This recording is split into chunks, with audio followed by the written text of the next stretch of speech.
სალამი კრასატულიებო. ეს არის გადაცემა ჩანგალი და მე მისი სამი ლუჩი წამყვანი ვარ სანდრო.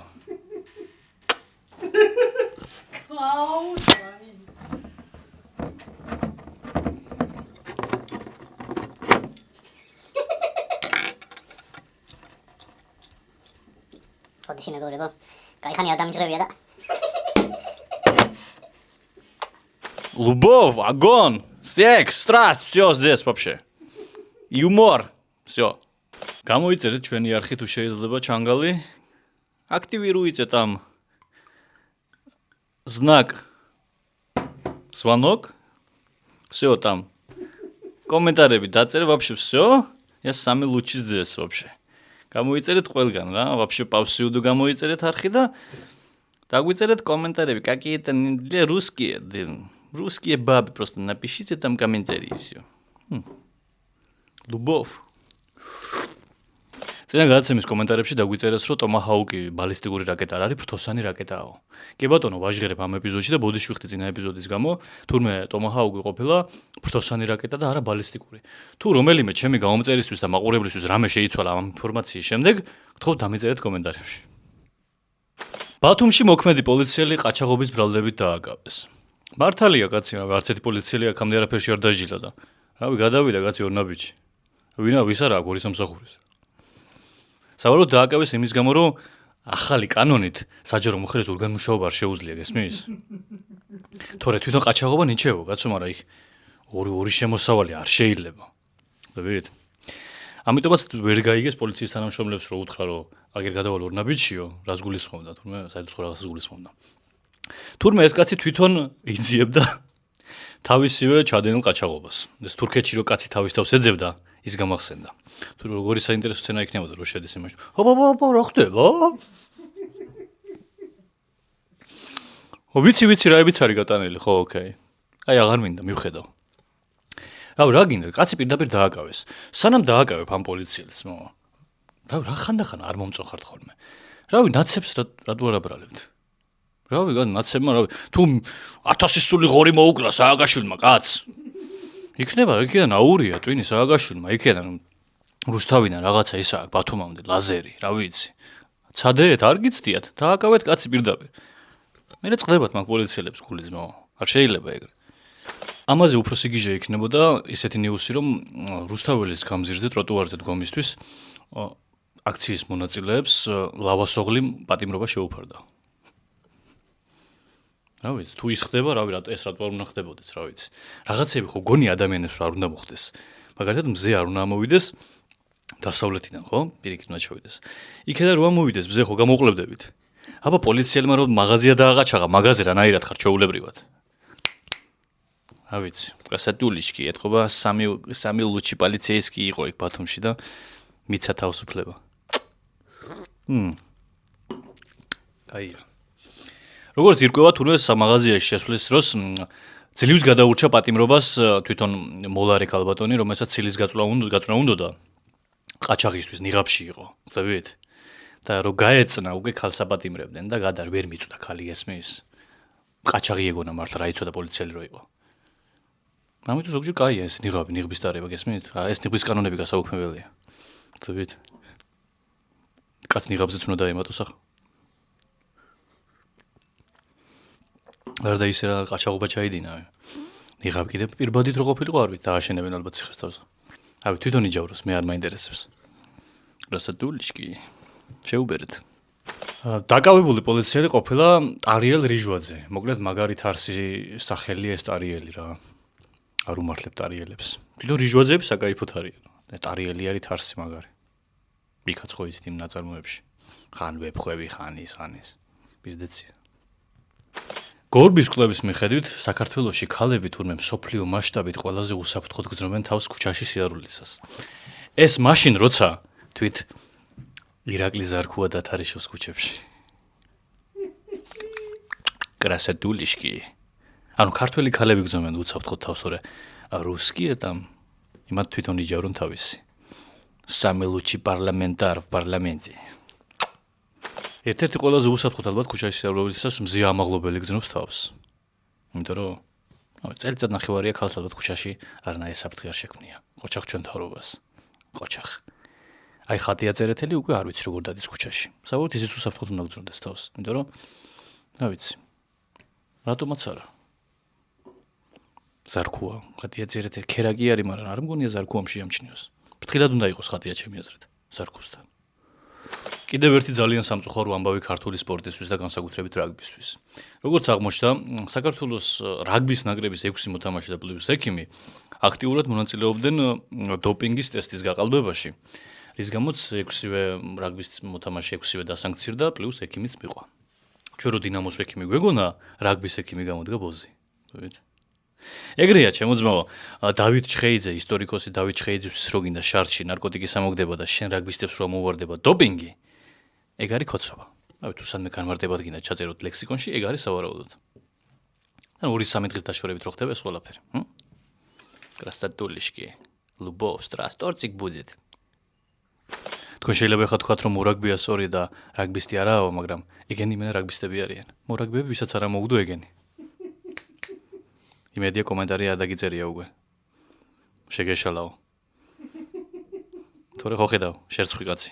ბოლომდე უყურე მე დაწერე. ეს ფაქტი თვითონ ლიკა ბაგურაძე მითხრა. ხუმრობა ნუკრი მოიფიქრა. მე უბრალოდ აქ ბუტაფორია ვარ. მადლობა. Красотулишки. მე უბრალოდ ამ დოპინგთან დაკავშირებით ერთადერთი კითხვა მაქვს. ანუ რაში გჭირდება რაგბისტებს დოპინგი, არ მორაგბეებს, რაგბისტებს, რომელიც გინდათ. რაღაც აი ყველაზე დიდები ხართ, ყველაზე მეტი ძალა თქვენ გაქვთ. დოპინგი რა, ანუ ჰალკი რო წვანეთ ტიპად გადაექცევა, ტანსაცმელი შემოეხევა და ის შარვალი რო სასაულებრივად იმავე ზომის რჩება. მაგაზე რო კიდე დოპინგი დააყოლოს. რა გეგმა გქონდათ, რას აპირებდით? თან ერთ-ერთი ძლიერები არიან ქართველი რაგბისტები, რა სოფლიოში და არ ვიცი. ერთ-ერთი საინტერესო ის იყო, რომ თურმე როგორ აყალბებდნენ ამ ყველაფერს. სხვისი შარდი შექონდათ, გესმით? სხვისი შარდი. რა ვიცი, რომ ამ ქვეყანაში თქვენ სხვის შარდს თუ ენდეთ, თქვენ გაგიმარჯვოთ ღერთო. გადაღების შეწყვეტა მოგვიწია დროებით, შაურმა მოგვივიდა ბიჭებს, იმიტომ რომ ტორტიკ ნებილა და შაურმა გავღერძეთ. გამოვისვით ქიქაბერში. მორაგბეებზე ვსაუბრობდით, მოკლედ, რაში გჭირდებათ ეს დოპინგი მოსლა ვერ ხვდებიან. ისედაც ერთი კაცი, ერთი მორაგბე ცემს თელ უბანს. რა ვიცი, რა გეგმა გქონდათ, რას აპირებდით, დოპინგს მივიღებთ და მე რა მოხდება, ანუ, რა ვიცი. როგორც გაირკვა, თურმე სავარაუდოდ ქართველი მორაგბეების დოპინგზე დაეჭვდნენ იმ მომენტში, როცა ერთ-ერთმა კვაჭმა 160 კმ/სთ განავითარა. და სავარაუდოდ მან მიხვდა, რომ შეიძლება მას დოპინგი ხო არ აქვს მიღებულია. აი BMW-ს რო გაასრო ტროიკას თამაშის დროს. მან დაეჭვნენ ეთყობა. და მე 3 წელი გაწელილა თურმე ეს ამბავი. ირაკლი კობახიძემ ჩვენო ამას ძალიან მწუხარო ტრაგედია არის ეს ყველაფერი. იმაზე კაც ხალხი რო ცემეს და დაგლეწეს, მაგაზე არაფერი უთქვამს, მაგრამ მორაგბეებზე რო ეს გაბაზდა, ამაზე მწუხართ და ჩვენ ამას გამოვასწორებთ. რა ვიცი, ეს მალე უნდა გამოვასწოროთ, მალევე მაშინ იმიტომ რომ თქვენ წესით ვერ, რა ვიცი. აგერ კი წამოგეძიათ მოსკოვის მექანიზმი. აი, სტამბულის კონვენციიდან გამოსვლა ხო გინდოდათ და მოსკოვის მექანიზმი დაგეწიათ ქიქაბერში. მოკლედ ეუთო ოდირის კომისიამ დასკვნა დადო, რომ საქართველოში მასობრივად აწამებდნენ, ცემდნენ, ცუდად ეპყრობოდნენ, ამცირებდნენ ადამიანებს 2024 წლის 22 ნოემბრიდან განსაკუთრებით აღწერეს ყველაფერი და ყველაფერი მოამზადეს იმისთვის, რომ თითოეული ინდივიდი, ვინც ამაში ჩართული იყო, გადაეცეს საბოლოოდ თუ საჭირო იქნება ჰააგის სასამართლოს და გამოცხადდნენ ბრალდებულებად და შემდეგ შეიძლება კი რა თქმა უნდა ბრალდებულებად და ბოლოს პატიმრობაც კი დაიწყოს ამ ადამიანების პატიმრობაც მოუწიოთ. მოკლედ ეუთო ოდირმა დაასკვნა, რომ ჩვენ ნაცემები ყოფილვართ. მე ამაში დარწმუნებული ვიყავი, ეს სინიაგები და ეს ტკივილები ძალიან მოქმედებდა, მაგრამ თვითონ ეუთომ რო დაწერა, უკვე დავიჯერე. კი ვეჭვობდი მეთქი ეს სილურჯეები რატომ აქ აქციების მერე და გაზი რატომ აქ ნაკლები და ვიგუდები მეთქი და ზილი რატომ იჭერს თქო, მაგრამ ფურცლაზე რო წერე უკვე მაინც სხვა შეგრძნებაა. ამაზე ირაკლი კობახიძემ განაცხადა, იყო რომ რამდენიმე გადაცდომა იყო. შენ გადაგცდა ზარქუას ქამშოთი. რა გადაცდომა იყო? დაგვლეწეს, დაგხოცეს ხალხი. კრასატულიშკა. გადაცდომა არა ის. მომინდომა გადაცდომა. მოგეთ მეგობრებო, გამოიწერეთ კრასატულებო ჩემი არხი. გააქტიურეთ იქ ზარიზღილაკი, მოიწონეთ ვიდეოები, ესეთი ხელით დაგვიწერეთ კომენტარები და შემისწორეთ ყველა შეცდომა, რაც მექნება დაშვებული ამ იუმორისტულ არაფრის მომცემ აბსურდულ გადაცემაში. ველოდებით. კი არა, წინის წინა გადაცემაში სპეციალურად ცალყურში ვილაპარაკე.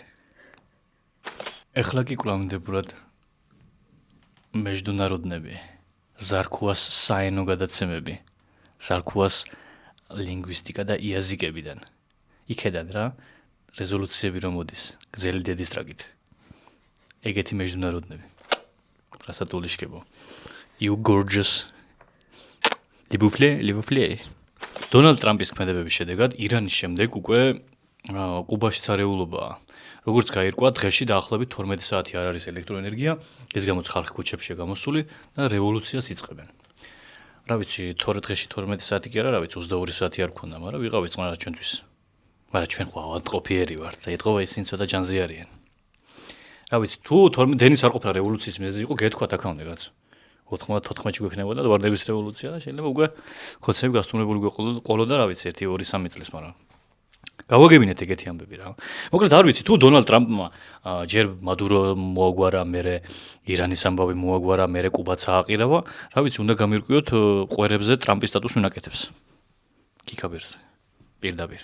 არ ვიცი. მე არანაირი პრობლემა არ მქონდა ტრამპთან არასდროს. ცოტა ზელენსკის რო გაუტრაკა, მაშინ გავხდი მისი თითქოს ოპონენტი და ძალიან კაცად ვაკრიტიკები, რაც მიდიოდა დონალდის ყურამდე ძალიან ხშირად პოსტების გავლით. მაგრამ ეხლა მე მომწონს მისი ქმედებები. მაგრამ მაინც იმაზე მეცინება ჩვენ ლიბერასტებს, რომ ბაიდენის გამარჯვება გვინდოდა და თქვენ ტრადიციონალისტებს ტრამპის. და პირიქით რო ხდება ეხლა, საღოლ, ჩვენც მაგრად დავსვით, თქვენც მაგრად დასვით. შევეცი ბაიდენს. და ჯიმი კიმელს კიდე კლოუნით ჩემი თავი მეზარება. როგორც მივხვდი ეს ეპშტეინის ფაილებისგან ყურადღების გადასატანი კი არ არის ეს ომები, პირიქით, ომებისგან ყურადღების გადასატანად შეუქმნიათ ეს ეპშტეინის ფაილები მაგათ. რა ის ეპშტეინის ფაილები და რაღაცა ციმბეიდან მოპარული 16 გოგუები, კაც მაგერ დაღალაგა მსოფლიო. ყოჩახ დონალდ. შეხარ კრასატულიშკა. Big beautiful man. The most gorgeous man you are. Красотулышка. Тортик будет после Ирана? Или нет? ისრაელის პრემიერ-მინისტრმა ბენიამინ ნეთანიაჰუმ, რომელიც ასევე ებრაელია, როგორც ვოლოდიმირ ზელენსკი, ბოლოს და ბოლოს შეამჩნია თავისი თანამემამულე წარმოშობით, რომლის ბაბუებმაც ნაცისტებს და კომუნისტებს ერთდროულად გაუძლეს და თხოვა, რომ დახმარებოდა ირანისგან მომავალი შაჰედის დრონების განეიტრალებაში. როგორც ირკვევა, ეს უნდა მოხდეს მანამ, სანამ ზელენსკი საკუთარი ხალხი გაასამართლებს. თორემ მე უკვე ვეღარ მოახერხებს. ხდებით? რაღაცნაირად მანამდე უნდა მოასწროს ზელენსკი. ხდებით? თავიდან რომ კარტები არ ქონდა და ხა თურმე ორი ჯოგერი რომ მორჩა ტიპს. მაგაცია ლაპარაკი. ასევე ვოლოდიმირ ზელენსკიზე განაცხადა ვიქტორ ორბანმა, უნგრეთის დიდებულმა პრემიერ-მინისტრმა, რომ უკრაინის კოლონია არასოდეს გახდება უნგრეთიო. ხედავთ როგორ შეტრიალდა ყველაფერი? არა უშავს, ვიქტორ, არ ინერვიულო. ის 3 დღე მოითმინეს, სანამ პუტინი აიღებს უკრაინას. და მე დაგანებებენ თავს. 3 დღეს ვერძლებ ბიჭო ტიპი, რასატულიშკა, შენ გენაცვალე ბრიჩოსკაში. დამირეკე. ზარქუას ნომერს მოგცე. შემდეგი ნიუსი, რომელიც ისე უნდა მივიღოთ, თითქოს ძალიან ჩვეულებრივი casual ამბავია, случайный. ჰამასმა, ტერორისტულმა ორგანიზაციამ, ირანს, საკუთარ დამფინანსებელს მოუწოდა, რომ თავი შეიკავოს მეზობელ ქვეყნებზე თავდასხმისგან. რა ვიცი, ეს ისეთი ამბავია, რა ვიცი, მეც მოუწოდებ თუ შეიძლება ჩემს სახელმწიფოებად თავი შეიკავოს ლუდის ყიდვისგან ჩემთვის. გაუსაძლისია უკვე ეს მდგომარეობა. ჩემს სახელმწიფოებად თუ შეიძლება ლუდი აღარ იყიდოს ჩემთვის. და მე დოღიპიც მო. კარგით, დღეისათვის სულ ეს იყო, მოკლე გადაცემა გამომივიდა, ყველაფერი გძელი ვერ მექნება. Красотулечка, тортишка, секс будет, огонь, любовь, страсть, всё будет. თავარია გამოგვიწეროთ და დაგვიკომენტაროთ, თუ შეიძლება რამდენი გრამატიკული შესწორმა დავუშვი რუსულად საუბრისას. და მომდევნო ეპიზოდში ფეხებზე დავიგიდებ. Красотулечки.